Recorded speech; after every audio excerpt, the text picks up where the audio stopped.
Your mama's what?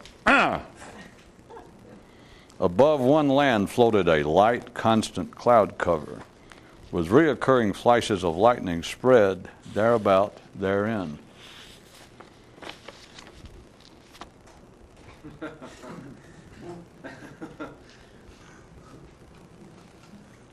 One man could take things that other people had said and turn them into brand new information.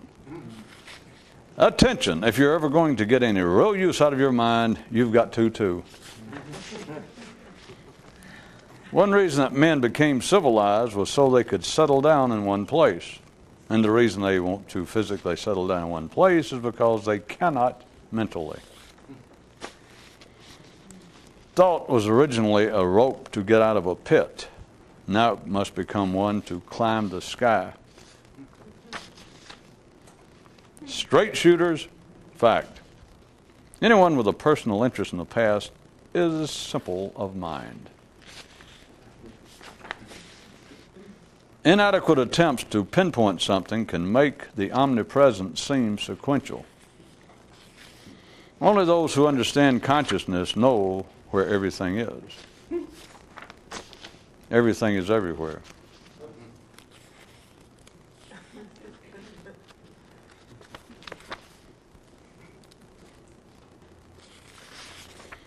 There are two kinds of people in the world.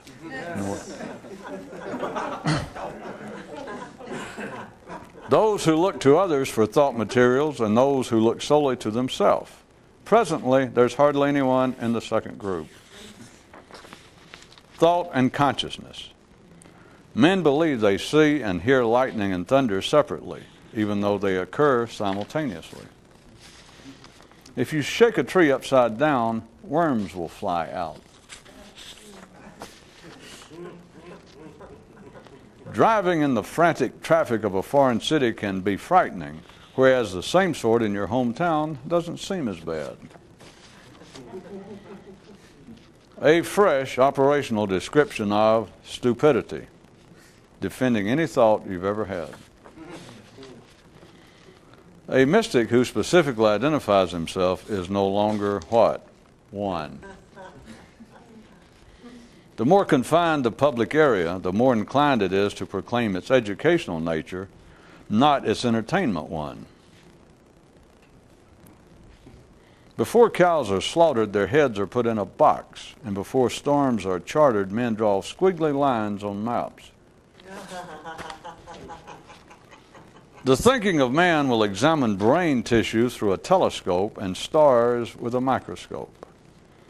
Only the more conscious can see simply with their eyes. The three-line story. How can you prove that you're more conscious? You can't. Good.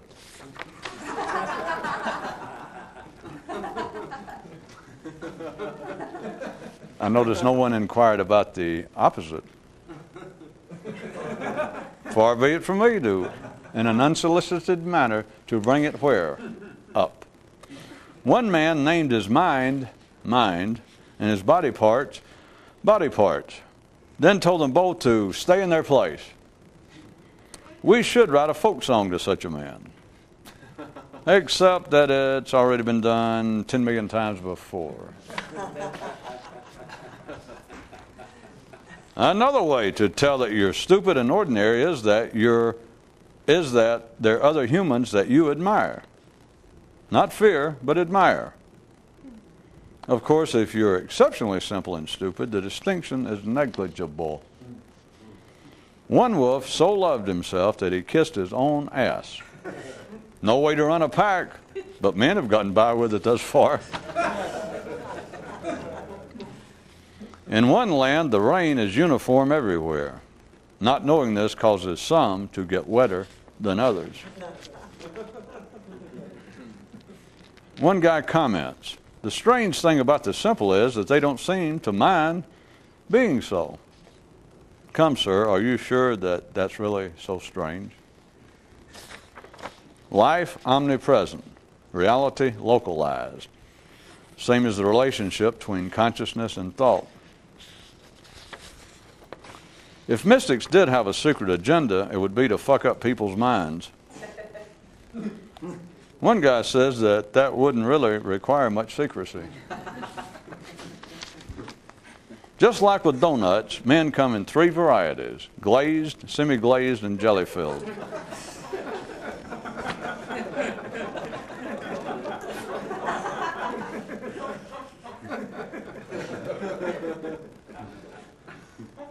Tell a caged lion that he's in captivity and he'll ignore you. Tell a man and he'll punch you in the nose. Conventional thought and speech serve to turn air into the insides of balloons. The true consciousness explorer seeks to abandon the land of static nouns for a new one of never settled action. One man had many holes in his floor, up through which popped the heads of many different creatures. Suspicion. First guy says, calculating people can be dangerous people.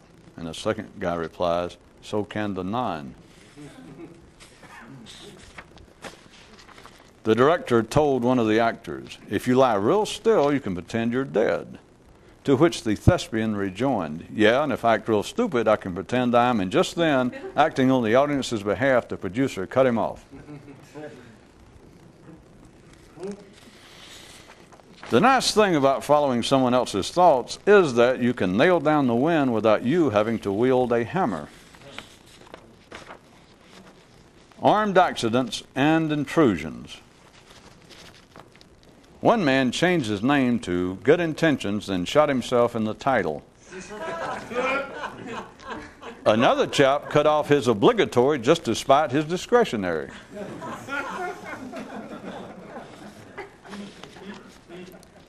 After being kicked out of a mystical school, the first thing one guy thought was, God, what a relief. Quiz Players Advisory. In the true final round of the game, the number of categories is narrowed down to 1. Final Rail Travelers Advisory. Once you're able to stop that train, you discover it was no train at all. One guy told his thoughts, look, now don't take this personally, but before he could say more, they disappeared. Man gradually developed the idea of each person having their own individual conscious personality to compensate for the fact that they don't. Why thinketh ye that mortals attach names to hurricanes and such? One man moved about constantly, but never knew it. One man's recent pondering. One of the things that may have fouled man up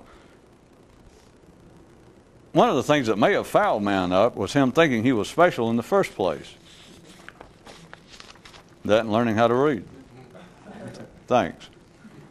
As 2 mythical eagles soared side by side, one asked, why should we fly forever? And the second replied, because should we stop, we die. Men invented gravity to stabilize the unstable, and later made it also synonymous with seriousness, which seems appropriate enough. Mental addiction. When the drugs give out, men give out. Only mystics press on, loving it more than ever. On one advanced world, tap dancing is only permitted on a non-stop basis.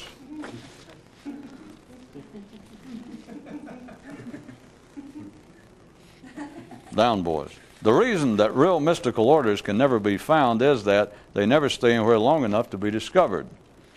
This is not a matter of secrecy, but rather an understanding of the over-ripening of fruit process. One mythical pilot would never repeat flight patterns lest he break his cloud cover and become permanently stuck there. It is difficult to explain that, which, if you do, destroys it. And finally, mentally, no one knows where they are. Mystics do. And to make up for this outrage, they Well, they do something or other, you know.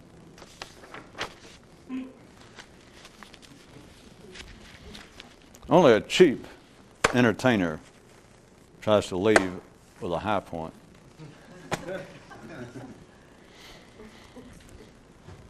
If you consider, again, another way, the accepted history of man, which is always, I'm just taking it as it's normally perceived and using it for our own nefarious purposes, ignoring anything that I may or may not know otherwise. But if we take the history of man, before there was any recorded history of man, before there was, which is to say before man's intellect, if we take the caveman, Hollywood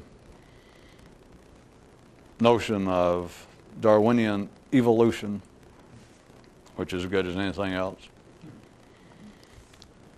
that before there was recorded history was simply before man was conscious, before man had a certain kind of chemical and electrical activity in his brain. Before that point, for the sake of our discussion, as always, we can say that he was a little more than an animal, or at least for certain purposes we can compare him with an animal. At that time, there was no such thing as an inner world. You have, all it takes is common observation to think about it in a certain way, and you can realize, or I'll go ahead and say it, beasts have no inner life. Dogs, no matter how friendly they are and how used you are to them on your furniture, dogs, lions, elephants have no inner life. The only thing that exists for them, besides the ordinary physiological processes which are directly tied to out there, but they have no inner life. Existence to them is the external world, because it is there, from there, that they derive continued existence, food, place to sleep, etc., sex mate. So, if they could think, which they can't, but there is no inner life. Their only view, their only interest, their only reality is the external world. That in fact sometimes men attempt to describe the uniqueness of man's mental activity or his internal, his neural activity as being that which makes him solely on this planet be conscious of himself, which is a fair description. That you cannot find animals having any sense of themselves. An absolute acid test if psychology hadn't figured it out. Can you embarrass an animal? Animals have no sense. Without an intellect, there is no sense of oneself. In that same way, man would have had no inner life, taking this little cartoon parallel. Before he became active in a certain physiological way in the brain and became conscious, he had no more inner life than animals did. That any perception of existence, that just all of existence was out there. If you have no inner consciousness, there is no inner life. You have no real sense of you. You would hurt your foot maybe and move it, your paw, according to whether you're a man or a grandparent. You would move it, but you got no sense. You know, there's no inner life. You wouldn't go, who left that fire there? I told the cubs to move out rocks before I tripped over them. Everything's out there. So now let's press on. Now let's consider man starts that certain neural process, this more or less consciousness. And for the first time, he has an inner life. And what is the first thing he does? Taking now back to me saying I'm just taking ordinary history. In the West, you start finding, the early Babylonian writings, even the cave paintings, if you want to take those in Western Europe. The first thing he starts painting, first thing he starts writing about, they may appear to be myths from some arrangements, from some views, but they are, in fact, of a supernatural type. And you can find it on the other side of the world also. It's not just located in Europe, in the Western world. That the first earliest records that are known to ordinary people, when men start writing, start telling tales, when it becomes enough that they're conscious and now they've sit down and they keep retelling a tale and write it down, it all has to do with gods, supernatural forces. And other than simple people's dreams that that's as it should be because God made them do it, or that they had enough sense back then to do it, abandoning those kind of childish fairy tales, I ask you to consider, why is that the first one? Discounting the first possibility. That, well, that's the way it should be because God was up there waiting for man to get conscious and to start writing stories about him so that he could be pleased. And that he could puff up. Or on the other hand, get embarrassed and be offended. But disregarding all of that, I'm asking you, what would have been a reasonable basis, just looking backwards to it, for that to be? He now has an inner life, but there is no inner terrain. The outer world has a known terrain. It has an observable terrain. It has a tactile terrain. It simply has a terrain. It physically is there. You walk uphill, you go downhill. You're a lion, you get down the bushes, and you wait for the gazelle. You're a gazelle, you stamp on your toes and you look over the weeds. There is no inner terrain. Men have never come to this conclusion since they do not have any widespread interest in studying their inner life, regardless of their proclamations otherwise. All you got to do is look at the outcome of their proclamations and you realize that for the 6,000 years when them saying, well, I've been studying myself or trying to find out the nature of man's soul or spirit, they might as well have been going That's no criticism. I'm just saying look at the output. They've had 6,000 years of them proclaiming, if they're called upon it, like, well, what have you been doing? Why don't you know more about the human mind? Oh, we're studying at a pace. As soon as I get a new grant, I'm going to buy some new white mice and get a bigger lab. And I'm studying man as fast as I can. I'm getting closer and closer to the nature of consciousness. In fact, if there's one grant, I'm not sure, but if I can get it, I might be able to get my own baboon. If nothing else, some new clipboards and questionnaires so I can go out and talk to people. Back to the point when I say it might as well just been gibberish, because all you got to do is look at the output. What has been the success? Charitably speaking, is at least I put it this way, they have not slidden backwards. I mean, it seems to be, if you start picking out those earliest tales from early China and Babylonia, the early tales, if you take that as being the insight, the beginning depth, the nascent understanding of man, if you look at that and then look at the latest paradigms, psychologically and spiritually, of man, at least I can say this. We can all agree to this. It hadn't gone downhill a lot. But there's a reason. It's not just stupidity and other things. The reason that men do not comprehend, which once you see this, if you needed any further evidence that men, even the so-called experts, which I don't know why you heard about experts, you got you.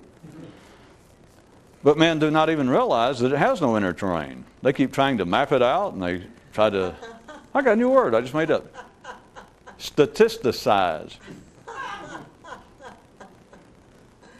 I could sell that. I just made that up on the spot. Well, I know that some of them now even began to look at took priority and turned it prioritize. This all means beginning to become a cliche. I just gave them a new one. There is no inner terrain, and men do not realize it. They go ahead and treat it as though there is, in the same way as they treat it that there's an old man up in the clouds, that there's a Jehovah, that there's some extra systemic force that in some way can be here and yet not be here. In that same way, psychology, ordinary people, I'm not blaming it on any particular professional field, but everything from religion, which you could look at as being the first science and art, all the way from that to modern day psychology, neurology, but at least psychology, they still treat man's consciousness, his inner life, whether they're calling it a soul, a spirit, or his mind, his consciousness.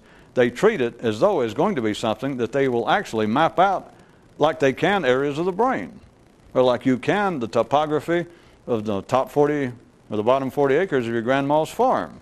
But, well, we get enough charts, enough statistics, we keep asking people questions, and pretty soon they've got these kind of graphs And then they throw them nowadays through the magic of computer animation. They make this thing, this one graph turn into a 3D, and it's like, ooh, some kind of moon landscape. And they're saying this represents the best we can make right now of human consciousness upset.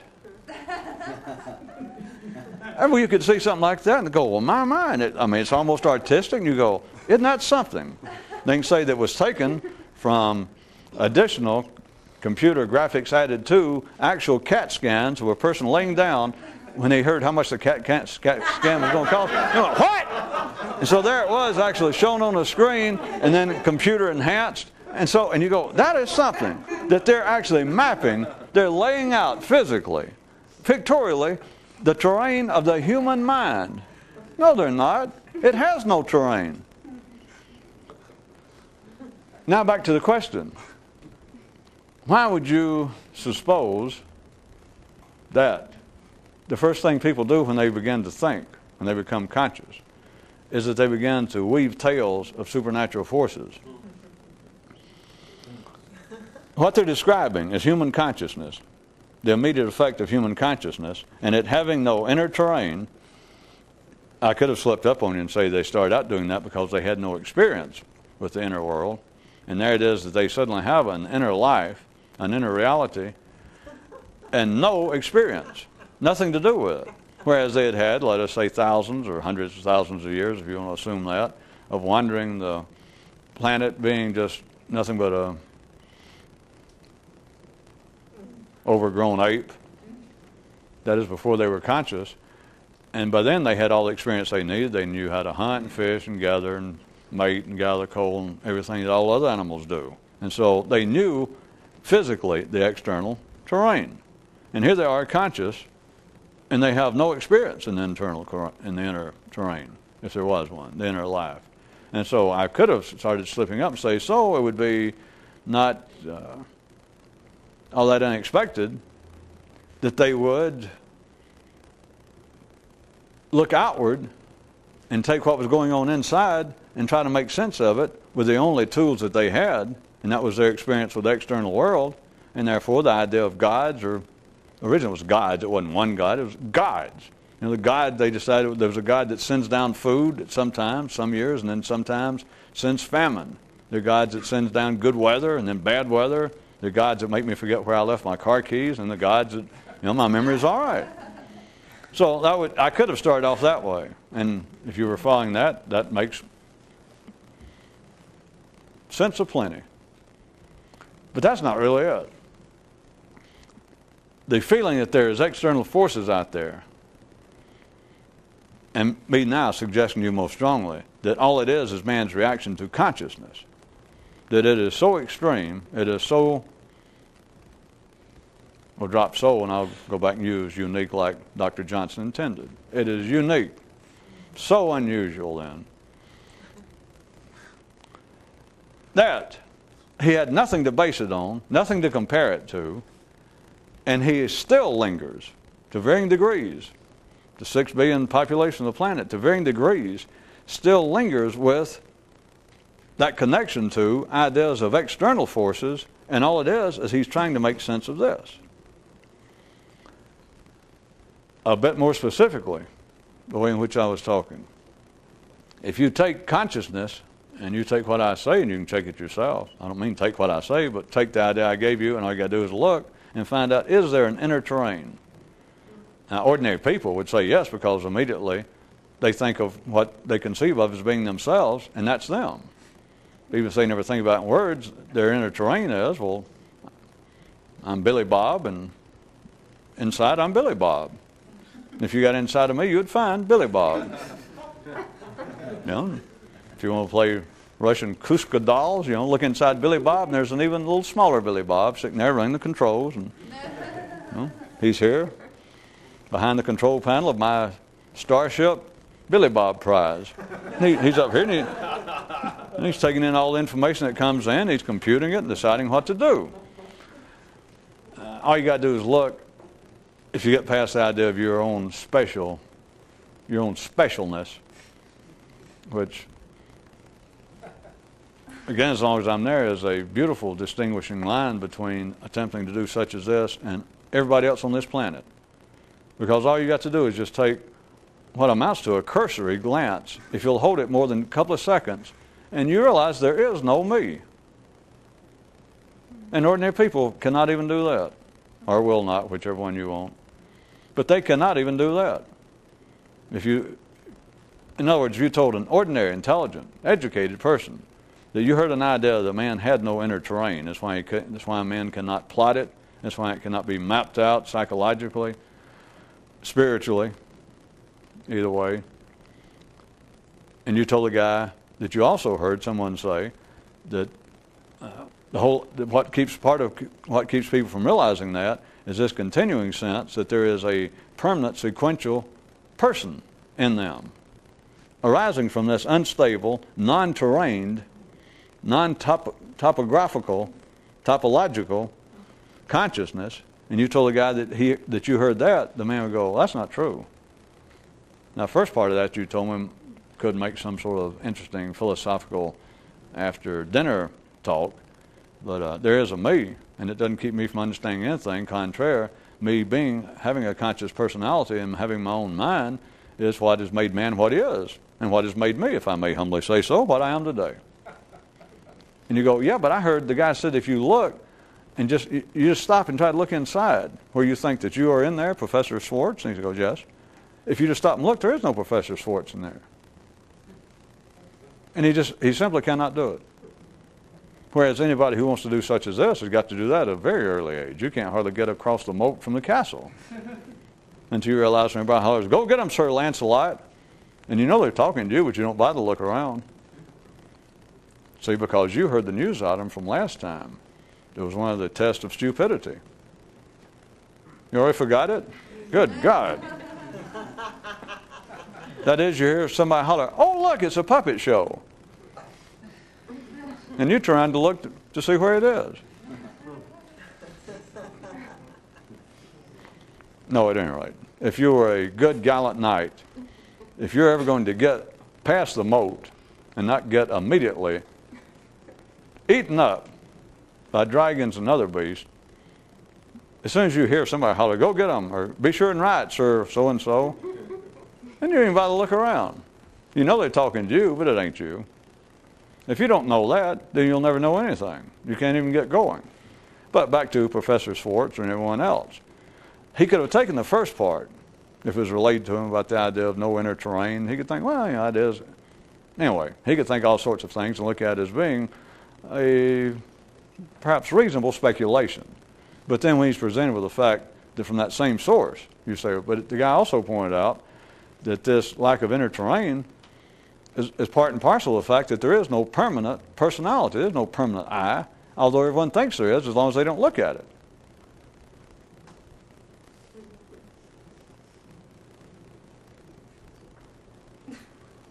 Well, I've done 6 or 8 in the last 6 or 8 meetings at least about all sorts of things that a man would look at until he looked at it good and then they disappeared.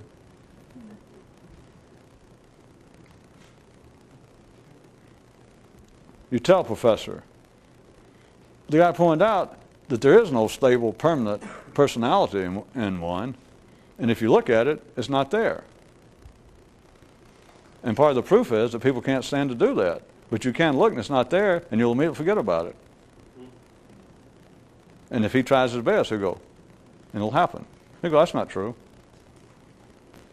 You could look at it as being a kind of mathematical justice or an equation that he had 1 noonisecond of seeing it wasn't true compared to 57 years of distinguished academic and intellectual and professional service, honor, and recognition. Thank you, thank you. You think 1 second if you could even get him to try it, that there is no permanent professor in there. There's no little professor in there. You have not built him up. You're the same as you. There's nothing in there. I mean, there's something in there, but there is no professor. He's not in there. Let's say that he was at least sharp enough that he wouldn't argue yet. He just figures you're crazy. And he looks like, well, go ahead. And you go, and what I heard the proof was that if you look real quick, it's without a doubt. All you got to do is try and look, and there's nobody in there. There's a process going on, but there is nothing stable. There are no nouns in you. There is no professor. There may be some professoring type activities going on, but there is no professor in there.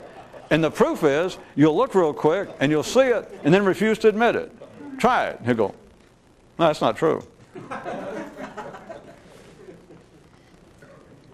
If you're trying to make headway in life on that basis, you might as well go ahead and buy the Mets.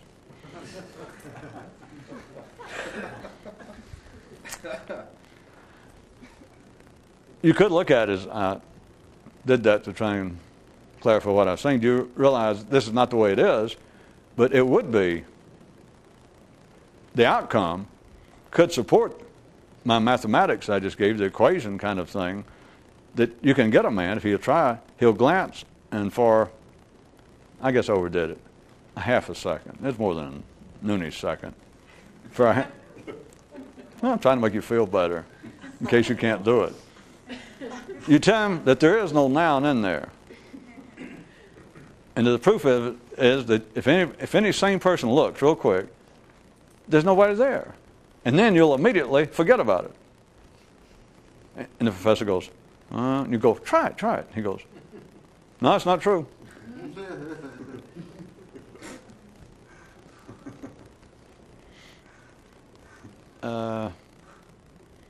There's no doubt we could have predicted, if you knew where I was going with that they'd get chuckles and smiles, but it's not chuckling time. It's not really smiling time.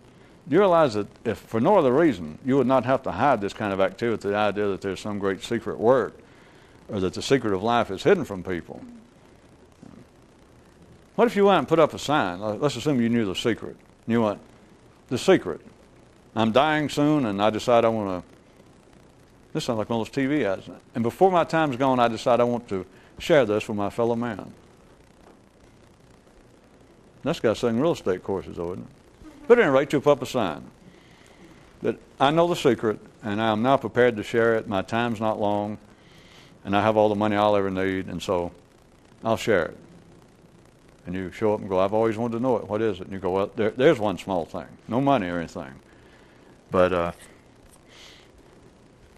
you've got to be able to look in and tell me who's home. You've got to be able to do that. Tell me who you are inside. Just look in and see who's there. How else would you have to hide it? If that was the only price. Look in and see who's there.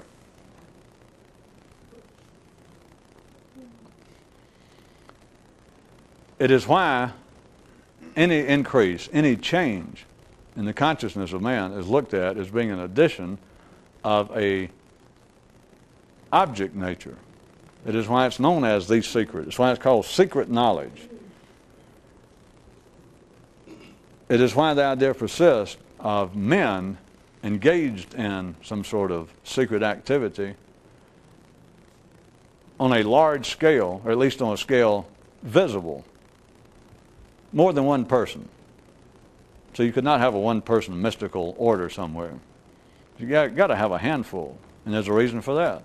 One person, to ordinary consciousness, hardly represents. It's on the border of actually representing a noun. Ordinary consciousness, ordinary people, except under very specific conditions, are somewhat pressed to take one other person as a noun. One other person as their equal. One other person as actually another person somewhat similar to me. Oh, I know you look like me, but you're just another person. I know I'm smarter, but wait a minute, you can probably whip my ass, so I won't say anything about that. And it looks like you're richer. But one person represents very little to ordinary consciousness. You get a group of people, and it's something else. You get a gang, you get a pack, you get a herd, you get an institution, you get a government, you get a church. You get some group of people, and then it begins to have some influence on consciousness, on the observer, that one person does not. So the idea, at any rate, I know I got off where I was headed directly, but you don't mind.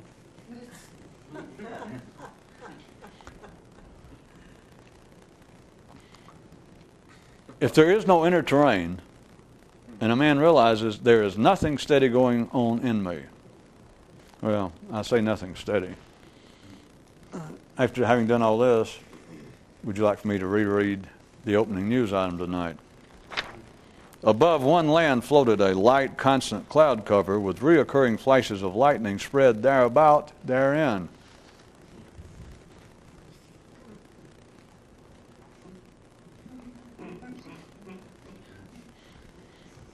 Can't say I didn't try.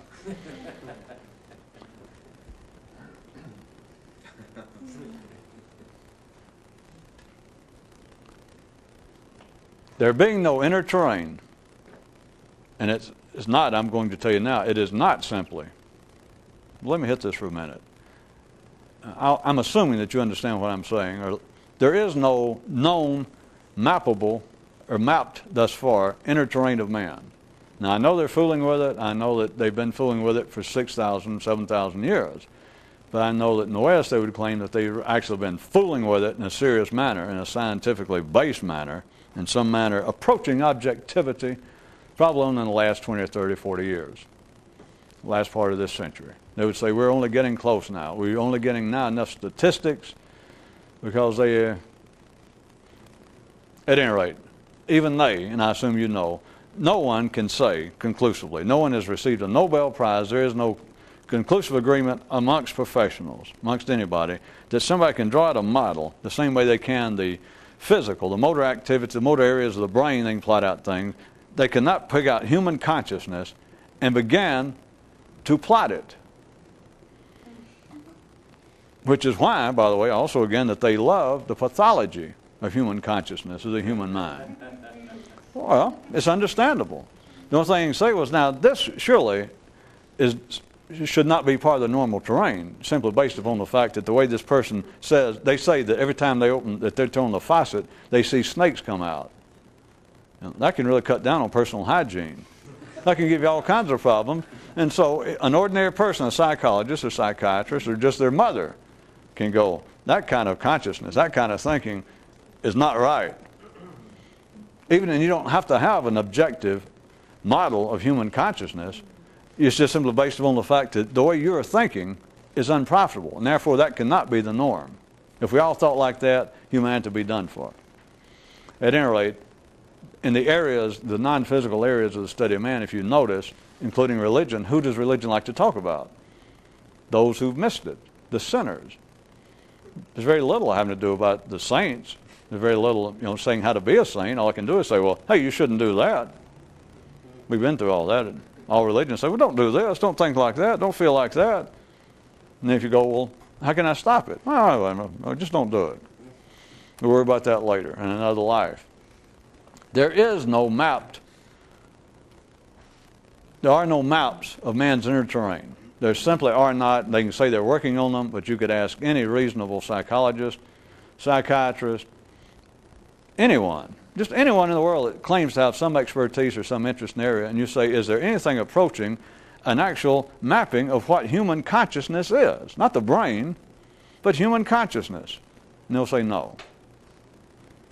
Besides all the work going on, yeah, I know that. But just tell me the truth. Is there anything that you could point to that you know about, that you've worked on, or that you know about, that you would say that has got some kind of validity? That in some way is beginning to actually reflect human consciousness. They'd have to say no. But the reason is not lack of time, is not lack of statistics, it is not lack of research grants. It's because it cannot be done. And they've had, by you people's reckoning, they've had a good 6,000 or 7,000 years of working on this. And it went from, ordinary people would point as progress, I'm sure, is at least, they would say, well, at least we've gone from thinking that spirits from trees and from clouds or from the sun, and then Zeus's unruly children, at least we've gone from thinking that they slip into our homes at night or get in our brains or crawl in our ears and make us do all sorts of unusual things. We've gone from that to at least finally went from that to a one God world. We got religion kind of straightened out, and there's something out there we can study and go to when we feel bad. But then we moved on, and now we're up here in the area beyond all that, where we're actually studying man for what he is, not physiologically, but we're speaking about in the inner sense. That we've gone from thinking about man being a spiritual being and us worried about the conflicts of his soul, we're now interested in the conflicts of his consciousness. That is, ordinary people would look at that as being a quite reasonable description of progress. That looking back upon it, it is predictable and understandable. We went from cruder days of believing in gods and that they were infecting our minds and making us do things to understanding that it's not God's doing it, it's unconscious traumas. Sometimes in the face of progress you just have to stop and go, and sometimes you don't. It's according to how stupid you are. Or whether you have to do it for a living.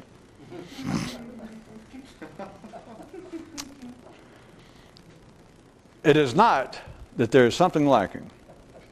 I'm just telling you point blank and you can see it yourself. It is as easily checkable as anything else I've ever said. There is no inner terrain. There is the distinct impression of it. And I can stand and argue. I have made up in the last several months specifically all these things about trains and traffic. And you could take them as absolute metaphors of the continuing progress, and I keep talking about the continuing parade of humanity en masse, moving, progressing, and then internally it happens, but at a slower rate, not enough to do any good. If you know how to take that, yes.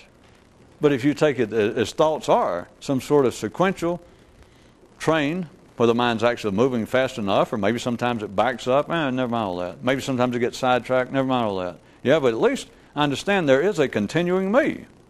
See, there's the mistake.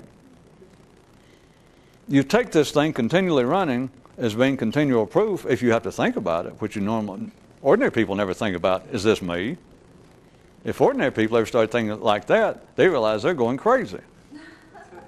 Or as soon as they ask somebody, do you ever just stop and go, is this me? And ask another same person, and they go, I got to make a call. Because it is in your face evidence that a person is becoming unhinged. No one stands around. They could not do it. I mean, if you tried to get people to do it as some sort of, if you said, hey, it's a party game. Go over there and just stand by yourself and try to think, is this me? People won't find that funny. At any rate.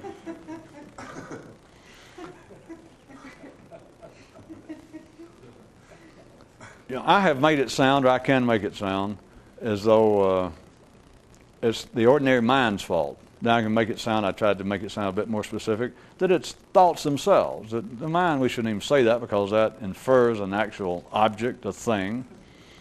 And so I sort of tried to ease off, playing these dastardly games. It's a shame this won't make it on tape, the word, but did anybody, I've been saving that one for a long one, that said if mystics did have some sort of secret agenda, which I keep pointing out, there is no conspiracy. There's no ordinary conspiracy. But I still like the idea that ordinary people think that other ordinary people can outsmart them, and then they're offended by it and scared by it. You've got to be able to think at least five-dimensionally to actually get the real humor from that. But then I point out that there are people who believe that, in fact, that people involved with some idea of a great mystical transcendental work, that they actually are wielding a secret conspiracy.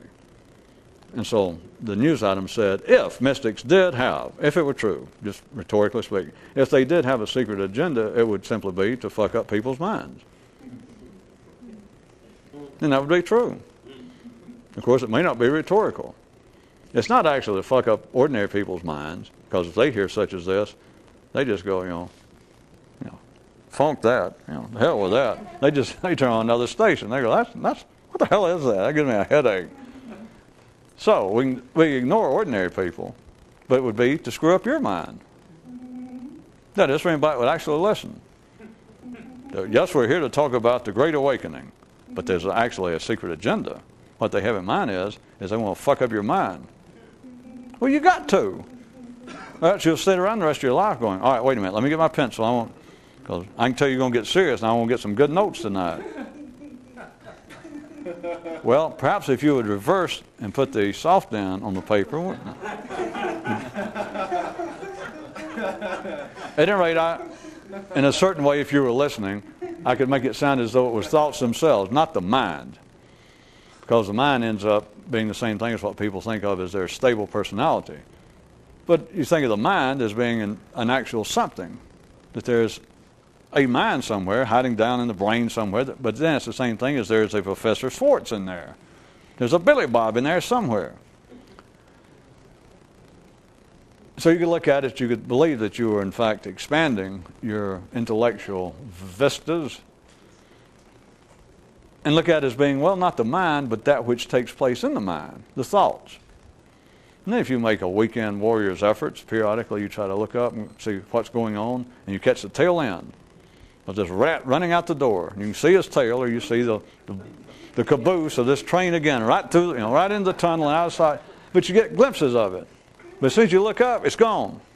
But you keep looking up, and you could come to a conclusion that, wait a minute, it's not my mind, it's not me personally, it's this garbage in my mind. That's what keeps it going. But see, an ordinary person can't do that, because by the time they had done what I just described,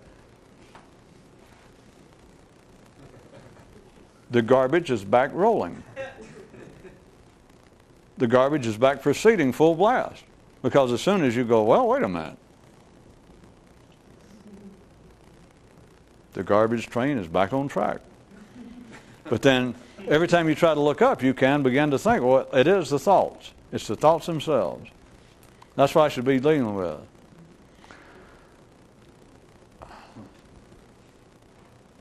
About the most useful thing you can say about what takes place as regards to thoughts running through a man's mind, you need to see it for yourself, but about the most useful thing that can be said is that it's simply redundant.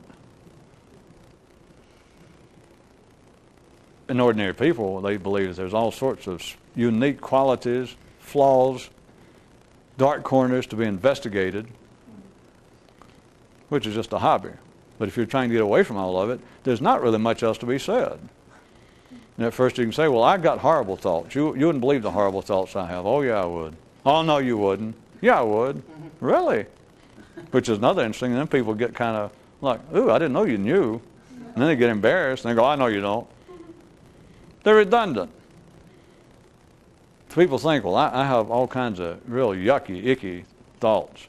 Yeah, I know people think they do. But a mystic only has one variety of yucky thoughts. They're known as thoughts. Well, all right, unless it's original. But you understand, after that, it's overripe. But wait a minute, it was a great thought. God, that thing stinks. You can't see it. It's getting moldy already, turning green. No, you hadn't heard it. Oh, yeah, I did. At any rate, you can think, well, it's the thoughts themselves.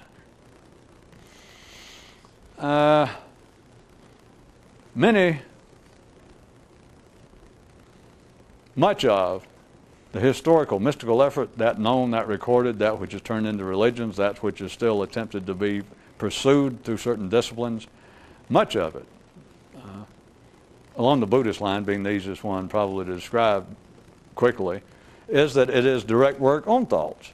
That is in some way to still the thoughts. Of course, out in the public, it got to be to still the desires and all the sorts of things that run man amok. And then the apparent inner schools, now known as Zen more or less, tried to get direct on it about, well, forget all that. Get away from sex, get away from food. Come in here, we'll all get in a monastery, and we'll cut down on the unrest of the body as much as possible. Because Buddha already, metaphorically, had proven that. Take his story as a metaphor of doing 30 or 40 years of torturing the body, trying to bring it under some control, and that produced a change in consciousness. And finally, being the original genius, he realized, funk this. He realized this ain't doing anything, because I've done it with the best of them. So then, at least, I was trying to show you that at least some of them have attempted to attack or to address the matter of the mind, of thoughts, so as to remove themselves physically from life, to get into a secluded condition to where it's just those who are interested in such a thing, is then try and do something with the thoughts. That is, to calm the thoughts in the same way we try to calm the body by sitting here in the position, by taking up a certain stilled position, by putting ourselves, trying to breathe correctly, calm ourselves, get the body relaxed. do all of that. Okay. Now if I can just relax my thoughts. They sometimes call it the mind, but what they're attempting to do is stop the garbage, stop the thoughts. And I know in the Western world at least, they have picked up off and on ideas from that and changed the terms of it, of trying to, even in psychology, that a lot of this is garbage. They always, of course, say a lot, because in the ordinary world, to be intelligent, you cannot be dogmatic. They're just two opposite things. You can't say it's all garbage. You say statistics seem to lend some credence to the possibility that much, or at least some, of what passes for ordinary thought in ordinary people, not pathological people, but in ordinary people, is perhaps, for want of a better word, garbage. Can you spell all? If you're a mystic. If you're a mystic, that's why you don't have to worry about modifiers much when you're a mystic, or adjectives and adverbs and all kinds of asterisks and conditions and parenthetical asides. All. Of course, when you get good, you don't even say all. You just put thoughts are garbage. And this ordinary people go, well, wait a minute. I mean, he obviously didn't mean all thoughts. But for one thing, he'd have said all thoughts. He just said thoughts. So it's obviously a metaphor for something. No, just thoughts are garbage. The second time around. I'll always give you that. There is no, back to what I was pointing out, it is not that they cannot plot the terrain of human consciousness or man's inner life, for those that still like to think of it as a soul or etc. You cannot find the human soul any more than you can find human consciousness. They can dissect you down to microscopic parts, and I assume you know by now, even fundamentalist Baptist preachers who got hold of some kind of medical degree from the Canary Islands to where they could cut up people. They can cut them down to microscopic parts, and they cannot find even a trace of a soul.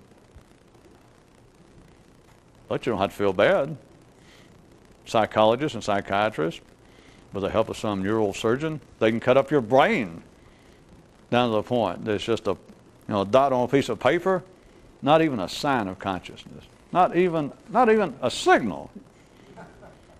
And you think, well, that's a shame. I mean, we had to kill the guy and cut open his skull, and now we can't even ask him, where'd consciousness go? It just, poof. They cannot map it in their explanation, and yours would be. Of course, you have never looked at it in these terms, but the idea that I will study myself, that I will bring consciousness under direct scrutiny, I will figure out what's going on in my mind, why I think like this, et cetera, et cetera, et cetera. The reason that it has not been successful, that is, this plotting of the inner terrain of man thus far, is very simple. Well, I've already said it. It's very simple. They do not need more information. It's very simple. It was a doomed project to start with because they're attempting to plot that which does not exist. It cannot be plotted. It has no terrain to it.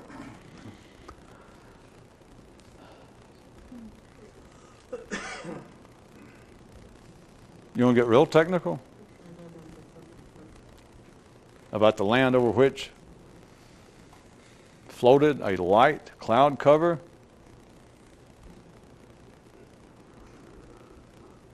With reoccurring lightning flashes spotted about therein. Why is it, to ask you again, what is afoot that any sane person, any reasonable person, if they look up right now and you say there's nobody in you, there is no Billy Bob,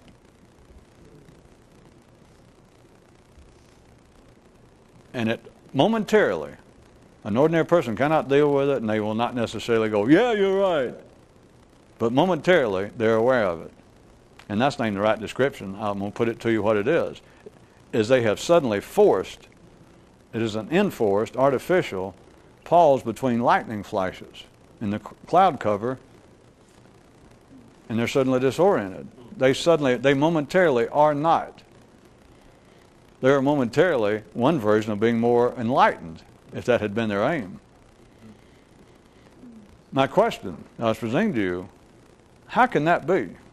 Let's skip them now and assume that you can do it, that you at least have done it enough that when I pointed out this plainly, that you realize what I'm saying, that you try and go, all right, I'm going to watch what I'm thinking. And if you do, I mean, it's one simple test. You can tell people this, and they go, well, I get all confused. I'm not sure, am I actually watching my thinking, or am I thinking about watching my thinking? Which is a great one, because then everybody can get out their pens and paper and go, wow, bring us some more coffee, and you're out of it. It's easy. But you understand, they've been doing that for thousands of years too, with somebody going, am I actually thinking, or am I just thinking I'm thinking, and all that. And you can go, well, wait a minute. What if I'm just thinking that I'm thinking I'm thinking? Oh, wow. Wow, man, that's woo. That's weird. That's kinky. No. It's easy to tell. It's easy. Anybody can do it. You're watching your thoughts if they're not happening. That's the proof. You're watching ordinary consciousness at work. Ordinary consciousness, if you suddenly feel like, am I? That's the proof. Always has been the proof. Have you ever heard that? No. Has that been written down? No. Has any ordinary person ever realized that? No. Why? Because they would not be ordinary any longer. But people will insist that it is not an easy thing. Well, to begin with, like I said, they will insist that it's not even easy it's not an easy task to tell if you're actually observing your thinking or your consciousness. Oh, yes, it is. It couldn't be easier. They go, no, it's not. Of course, I don't know why I'm going on with this with them. Because you can't win. You go, yes, it is. No, it's not. Yes, it is. Well, I can't tell how I'm doing it. I'm not sure whether I'm actually observing my thoughts. Well, there's your answer. No, come on, help me. I mean, I want to, but sometimes I'll think, I'm trying to observe, and then what I'm thinking I'm observing is me going, well, I should be observing my thoughts. Does that count? That's the same thing as bring us some more coffee. We're all confused. It's easy to tell. You're observing consciousness if you're suddenly doubtful as to whether you are. Or it sounds easier verbally to say, you are studying. You are watching your thoughts if right now you have none. That's the only proof. One man had a floor in which there were many holes, up through which popped the heads of many different creatures. I left it at that, but I thought maybe now some of you could put in it, that except when he looked, and then they all went.